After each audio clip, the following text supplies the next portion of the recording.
All right. Well, everyone, thank you for being here tonight. We are excited to share with you and hope that you come away with some practical tips. As we come out of Purim and our homes are filled with lots of enticing foods, and we're immediately faced with cleaning our homes for Pesach. As we work on this physical process, we're also asked to work on the spiritual cleansing, ridding ourselves of flaws. Our take on this process is finding habits that don't serve us well and replacing them with healthier ones to create a healthy body and a healthy mind. Thanks, Susie. So this is our agenda for the evening, and we hope you'll find our discussion, like Susie said, hands-on and practical. And we hope you'll come away with at least one idea or a habit that you can create to make positive changes in your life. So if you have any questions along the way, please put them in the chat and we'll go over them at the end and share some of them. And if you can just remember to stay muted, as we don't have hosting privileges here, that would be great. Susie. Okay, thank you. So I'm Susie Berg, certified lifestyle coach. And I'd like to just share with you how I got here. So my path to better health began 6 years ago because I wanted to lose weight for my son's wedding. I met someone who introduced me to an incredible health and wellness program, and my husband and I went out of our comfort zone to do it together under the guidance of our incredible coach. What blew my mind was the incredible feeling of success we had. In 4.5 months, I had lost 30 pounds and David had lost 45 pounds. These physical results were amazing, but that was just the beginning. With new healthy habits in place, we had the mental energy to work on thinking differently. We learned that building a new mindset was the key to making lasting change. With a new relationship with food, we created a lifestyle that has enabled us to keep the weight off for 6 years and counting. What started as losing weight for the wedding became the catalyst for so much more. The ripple effect on my family and community has been significant. I've seen my kids and my mom, as well as many people in our shul communities, become inspired and change their habits. I became a coach to help people looking to improve their own health, and it's also helped me stay on track with my own health. I'm so grateful to be on a continuous path towards self-improvement and striving to reach new goals all the time. And Thelma, would you like to introduce yourself? Thank you, Susie. Yes. So I got here because I was inspired by my coach, Susie, and she's been with me all this time, and also a number of friends in our community who were changing their lives and getting healthy. So my husband, Stuart, and I knew we needed to make some changes, as I had never been that heavy or unhealthy. So we decided to do it together, which really made it easy. Since I was the main cook, I was the one that could be creative in the kitchen and create really nice meals for us. The program helped me create new habits in my everyday life. And we're going to talk about some of those habits later on. So like increasing my hydration and eating small meals frequently throughout the day. And the biggest change was learning how to maintain a positive attitude towards my health and being excited to share it with others. And that excitement with others was making myself more accountable to my own goals. I lost a total of 38 pounds, and I've been able to maintain that for almost 5 years that I've been on the program, while strengthening all my habits of health. So I don't want to repeat what Susie said, but I do ditto. We share this together and we work together, and that's why we decided to do this program together for you. So now I'd like to introduce our third participant in this workshop. He's a community member who focuses on mindset and mental conditioning in his professional work. Moshe Kaplan is one of only 11 NFL life coaches in the country. He's been working for the NFL for the past 12 years and has been utilizing the concept of mindset to help players on 4 teams: the Patriots, the Jets, the Giants, and the Eagles. They maximize their performance both on and off the field. Multiple quarterbacks have credited him for helping them win a Super Bowl championship, and in one case, multiple championships. Enlighten us, Moshe.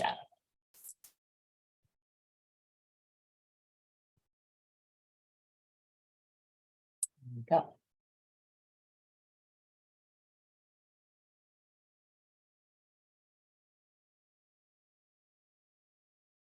Good evening, everybody.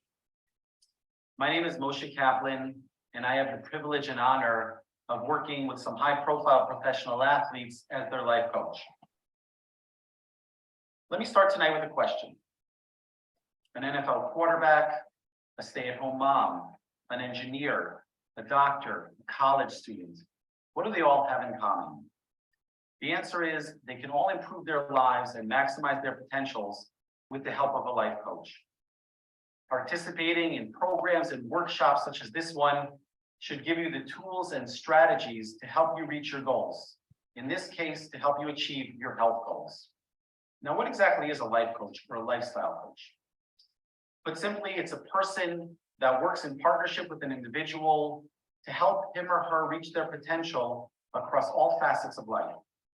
Just as a professional sports player has a coach to work on the technical and psychological aspects of their performance, everyday people can also take a structured and disciplined approach to personal development and betterment. A life coach works with clients to help them make improvements in their lives and to help them move out of their stuck states by working more as a facilitator and less as a counselor. Susie and Thelma are here to try and help you live healthier lives by addressing, among other things, how you can effectively make changes in your life, how you can set yourselves up for success, how you can overcome negativity biases, and how you can manage your emotional states. Now, there are a variety of reasons to seek out life coaching services. Some of them include improving self-confidence, having someone offer up a different perspective, creating a balanced life, helping you to define and achieve your goals by creating a concrete and doable plan, finding happiness, following through on commitments by creating accountability, and helping you discover your best self instead of spending too much time comparing yourselves to others and focusing on what you perceive to be your flaws. What do all these reasons have in common? One word: mindset. And if you will allow me, I want to spend a few minutes with you this evening focusing on this concept. So what exactly is mindset? If you look in the dictionary, it's defined as a mental attitude or inclination or as a fixed state of mind. But in reality, it is so much more than that. It's the setting of the mind. It's a lens through which we view our world and we simplify the infinite number of potential interpretations at any given moment. Mindset is a frame of mind which orients an individual to a particular set of associations and expectations. And it's probably best demonstrated through the well-known and documented placebo effect. Now, we've all heard of it, but why does it work?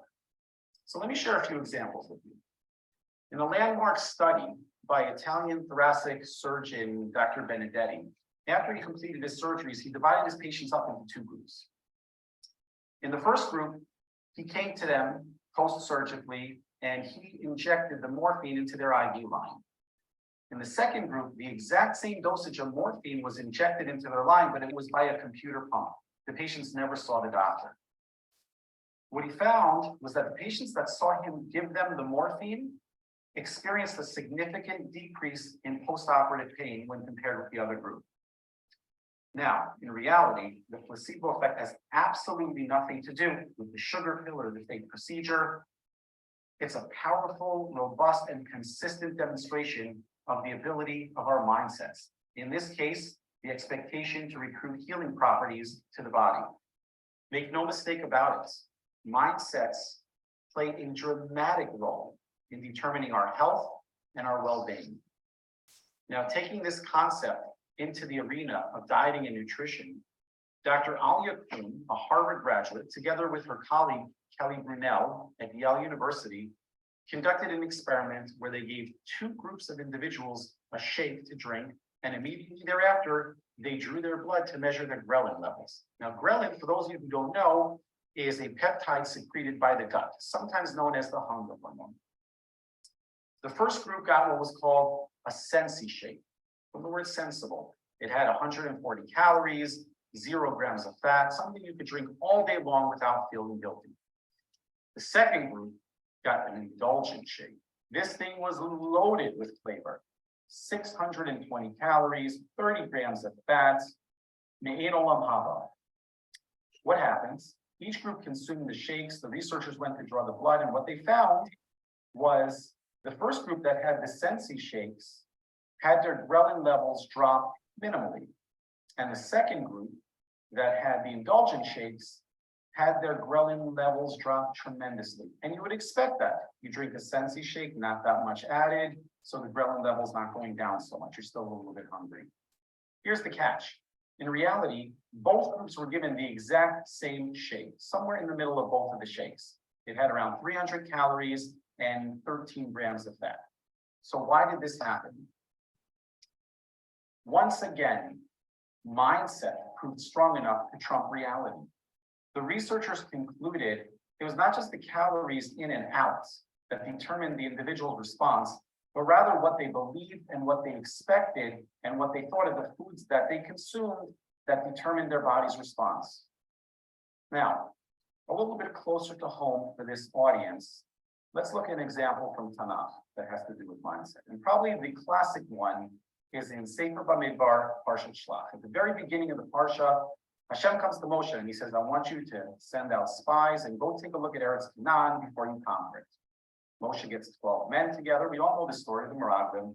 And he says, guys, I want you to go into Eretz Yisrael, Eretz Canaan. I want you to see how's the land, how are the people, and come back and give us a report. So the 12 spies go and they look. And after 40 days, they come back to Moshe and they say, yeah, the land is great, just like you said, it's flowing with milk and honey, but we have a problem. The people there are very, very strong. And aside from culling, we're going to give them some special credit.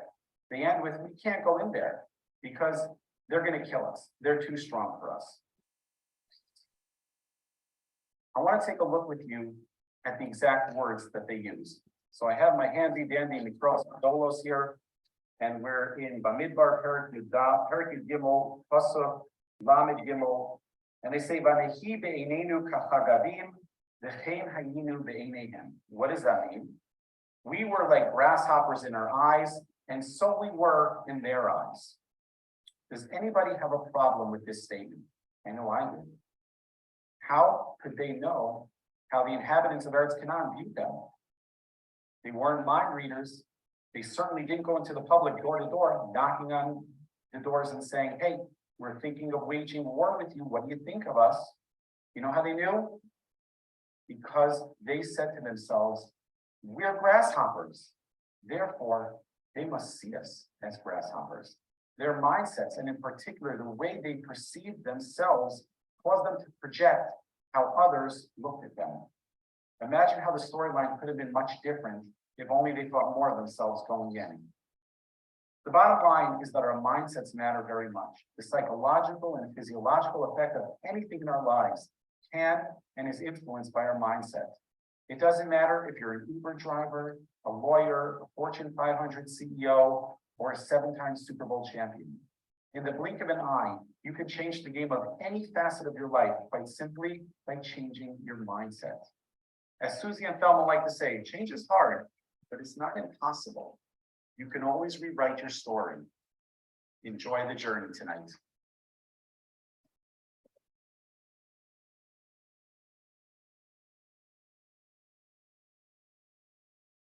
Okay. All right, thank you. Thank you, Moshe. Um, Thank you for introducing that topic for us. So as Moshe mentioned, our brain is a powerful organ. As you can see here, there are two parts of our brain involved in decisions we make every day. Our prefrontal cortex is the thinking brain. It's the adult in the room. It's where rational decisions are made, but it's slower to engage. The other part of our brain, the amygdala, is more primitive and reactive. It's involved in irrational decisions. I like to think of it as our toddler brain. The amygdala is 5 times more powerful. It actually uses about 2/3 of its neurons to detect bad news. This is called the negativity bias. This is why we dwell on the one thing that went wrong in our day instead of recognizing the dozens of things that went right. The more you can engage rational thinking, planning ahead, and mentally rehearsing a situation ahead of being in it, the better prepared you'll be to act in line with your goals. So before you set your goals, you need to know what drives you. Ask yourself these questions. Why do you want to change? Why is that important to you? Instead of simply saying, I want to lose weight to look better, it's much more powerful to say, I want to lose weight because I want to be active with my kids. I want to keep up with them when we're hiking, or I want to be able to pick up my grandchildren. It's much more powerful, and it's a bigger motivator for you to know why. Form a vision of the future you. What do you act like? What do you look like? What do you feel like? Really mentally rehearse what that future person's going to look like. It's never too late to have a vision of who you want to become and to go after it. So how do we set ourselves up for success to achieve our goals? So we set SMART goals. They are being specific. Is it measurable? Is it attainable? Is it relevant? And is it time bound? Susie, do you have an example of this to bring to light? Sure. Okay. So let's say you want to run a 5K in 6 months. So first of all, you want to break down that big goal into smaller goals. So be specific. Let's say I want to start training every day for the next 6 months. Let's be measurable. I'll use my fitness tracker to track my mileage as I increase it. Attainable. Starting small feels doable, and I want to gain endurance. Relevant. Well, I value my health and wellness, and this goal will help me sustain that. Time bound. In 6 months, after practicing every day, I'll be ready to run the 5K. So there's also another metaphor we can use to think about increasing that motivation and being very specific about our goal. So you see this rubber band? I'll hold it against here. So if our current reality is down here and where we want to go is up here, but we're just thinking about it. We don't really have a clear direction. It's just a thought. See how floppy the rubber band is? It's just like you're not really going anywhere with it. But the more specific you can become, the more details you can put into your plan. And then you have steps in between that get you from point A to point B. You've increased that tension, and you now have a clear line toward your goal. And it just feels like you have that tension pushing you, pulling you toward your goal. So despite our best laid plans, life is unpredictable, and we all find ourselves facing stress. We can't necessarily change everything that causes stress, but how we react to it is within our control. So how many of us have turned to stress eating or losing our temper when we feel out of control? here are some things that can help take you from the reactive state of the emotional brain and re-engage your rational thinking. First, become aware of what triggers stress. That's the first good step. In this moment, stopping yourself, pausing for a few moments, helps you to engage your rational brain to make choices aligned with your goals. So in those moments, it helps to get a drink of water, move yourself to a different room, go for a walk, and especially tell yourself that I can handle this stress. I can change how I feel about this. Awesome. So what Thelma and I work with clients on is physical health and mindset. And just like we did, people come to us first, typically wanting to reach a healthy weight. So what we know is that reducing your weight by 5 to 10% significantly improves your cholesterol, your heart health, your blood pressure, your inflammation, and it can lower your risk for disease. Energy level and sleep often improve as well. And what we can say is that by taking care of ourselves, we're in a better position to care for the people who depend on us. So the truth is, you do not rise to the level of your goals, you fall to the level of your systems. So the best way to set a system in place is to form habits. The more habits we can put in place during our day to achieve our goals, the more automatic they become and the less effort they take. It's important to break them down into bite-sized pieces so it doesn't feel overwhelming. And then once you've established the habit that you want to work on, repeat it. It's important to have repetition and to be consistent with it. Okay, so now, yeah, go ahead, Yep. Thelma. Yeah, so these are the six primary categories of habits that affect our physical health. And under each category, we have a micro habit, which are the actions that we take to achieve these goals.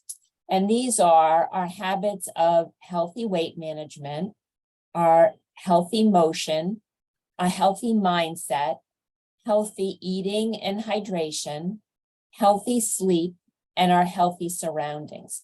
Healthy surroundings is who we surround ourselves with and what we choose to do in that surroundings. The first tip we'd like to share is hydration. It's one of the first habits that we help our clients with. And for some people, it's the hardest thing to do, but we have a great time sharing it. One of the things is always having some kind of water with you at all times, a water bottle. And I first tell myself, one of the biggest things for mindset is I tell myself that I drink 64 ounces of water a day and that I'm well hydrated. And there's a day or two when I might not be, but I know specifically what that day is like, and I can decide the next day to become better hydrated. So always having a water bottle with you and building it up, just a cup a day if you're having a struggle with it. Having it in your bedroom, starting early while you're getting dressed, and drink 2 cups of water before anything else, even your coffee. So the next part of our topic is, or the next habit, it's nutrition and eating habits. So there's a lot to say about this. But the highlights are eating breakfast in the morning is really important. It helps to boost your metabolism and it literally fuels your body, giving you the energy you need. Then eating every 2 to 3 hours keeps that metabolism going. And it also helps you to not get over hungry so that you don't overdo it when it's time to eat. Because if you're eating every 2 to 3 hours, something small, portion controlled, you just never really get over hungry. It also balances your hormones. Protein and fiber are very important. And stick to anti-inflammatory foods. Fruits and vegetables, beans, olive oil, and fish help to combat the symptoms of chronic inflammation, which causes a lot of the ailments that we hear about. And generally avoid refined sugar and refined flour. That just increases inflammation. We want to really avoid processed food. And, I'm sure you've heard that 100 times, but it really is important. So a couple of things to help you implement healthy eating habits. My favorite one is to shop the perimeter of the store, because the processed foods in the aisles. So if you stay in the perimeter, you're hitting your produce, your protein, your dairy, and you're going to just avoid all of that marketing that's designed to get you to impulse buy, those things that are masquerading as something really good for you or really fun to eat, but not good for you. Great tip, Susie. The next habit I think is a really important one is sleep. So what we need is about 7 or 8 hours of sleep. And when we get those 7 or 8 hours, and how do we do it? There's a lot of different tips I suggest. Taking an hour of winding down before bedtime, dim the lights, relax, disconnect your devices, or leave them in another room, read a book, or write in a journal before you go to bed. And another routine is waking up the same time every day and going to bed every day, even on the weekends. And another thing that people don't even think about is the sleep interruptions, and we want to avoid those. Even small amounts of light or noise can prevent you from getting a deep restorative sleep. One thing you can do is set up your bedroom environment, lower the temperature to 68 degrees or less, and being in a cooler environment helps you to burn more calories. And one way to determine how much light is, what we do is we got blackout blinds for our bedroom, and we close them up nice and tight, and nothing disturbs me as far as light goes. Susie? Oh yeah, I just wanted to add one thing. So Yeah. I have grown to love my eye mask.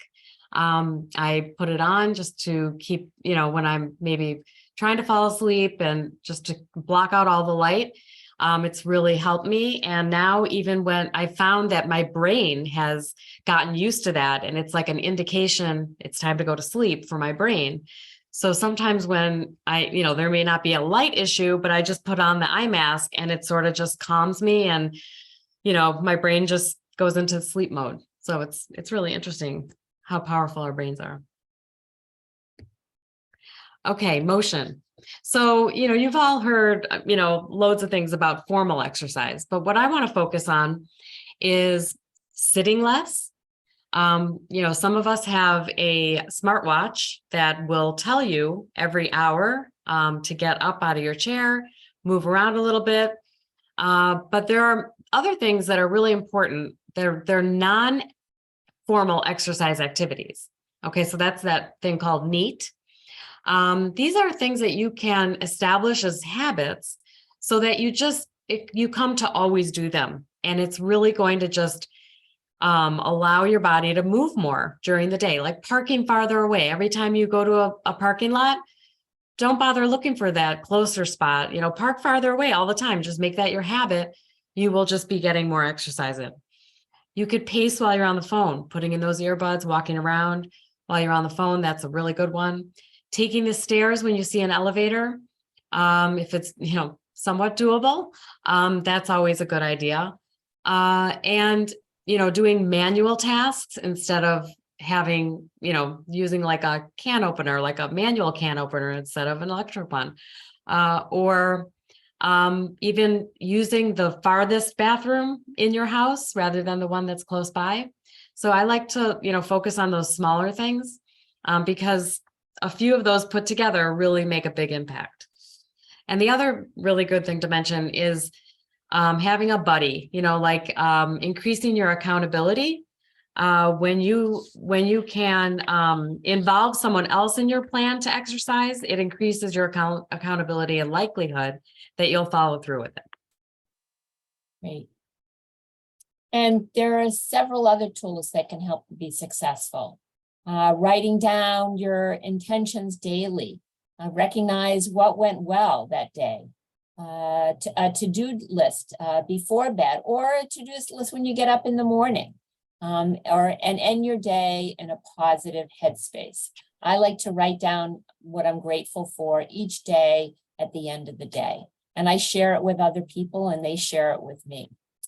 So you're 42% more likely to achieve your goals just by writing them down. Another great tool is having a coach like Susie and I. It gives you accountability. Someone believes in you before you do, and a community. Surround yourself with like-minded people for support, whatever kind of support you need, and educate and inspire yourself. That's one of the keys that I've learned is I'm always looking for new books to read, new things to be inspired by.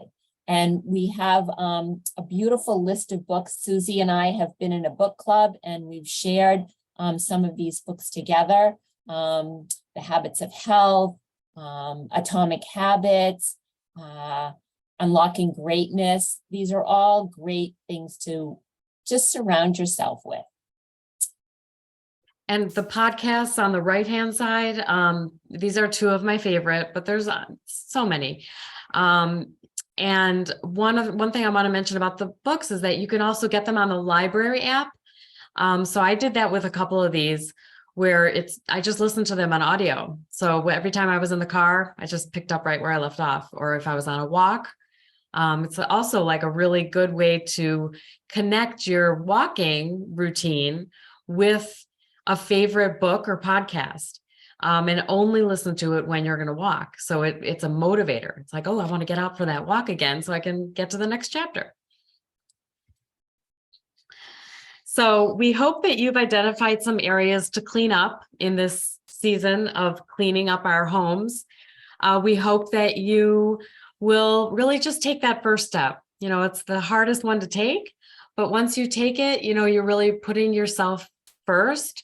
And prioritizing yourself because, you are important. And so it's important to say yes to yourself. And we're here to help you. So feel free to contact us. We'd be happy to talk with you about your specific health goals. And we'd, love to have a conversation with you. But we would love to also hear feedback, if you'd love to tell us what you thought of this webinar, and maybe what your goals are. Yeah, and if you happen to see Moshe Kaplan around, you can tell him how much you enjoyed listening to him. He's been a great support for us, and we were so happy to be able to include him in our webinar tonight. And so if you have any questions, feel free to put them into the chat. And we'll take questions now. Here's our contact info. And I think, Thelma, you're going to drop it into the chat as well, right? I did. Yeah, I put it into the chat. Yep. Okay. Chat. Yep. I'm just going to stop sharing. Great. Awesome. Any questions? You can unmute if you like. If you want to ask it yourself, you can. Otherwise, thanks for joining us. Yeah, thank you so much. It's been fun for us too. Thank you. Thank you. All right, have a good night, everyone. Yeah. Susie, I'll talk to you soon. Okay. Not that I'm ignoring David, but I'll talk to you later. Thanks for being here. Thanks for having me. Take care. All right. Take care, everyone. Thanks, Bill and Ellen. Thanks, guys. Hope you enjoyed. I was trying to figure out where to write. I didn't get there quick enough. Really, really nice presentation by both of you guys. Very, very good. Thank you. Thanks a lot, Ellen. All right. Have a good night, everyone. Bye. You too. Bye-bye. Bye.